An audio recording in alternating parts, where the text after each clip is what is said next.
If you're in AP Biology, you may have come across a YouTube problem.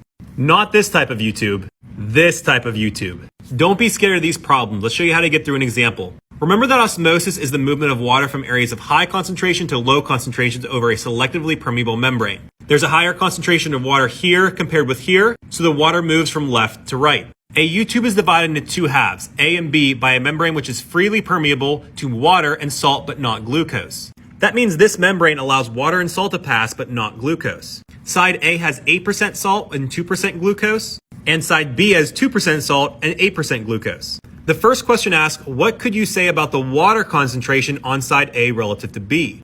On side A, there's 10% solute and 90% water. That's because you add the salt and the glucose together.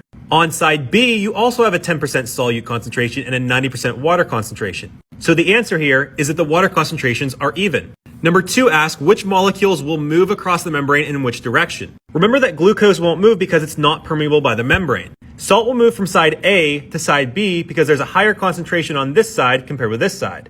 After the salt concentrations equal out or reach equilibrium, we're only going to have 5% salt left on side A, and we're going to have 5% salt on side B, which means side A will have a 7% solute concentration now, while side B has a 13% solute concentration. Water then will move from side A to side B because there's a higher concentration of water now in A compared with B. The last question asks, notice that the levels of liquid in both A and B are equal. Do you think they will appear this way when the system reaches equilibrium? Why? Since water is traveling from side A to side B, the water levels on side A are going to decrease, while the water levels on side B are going to increase.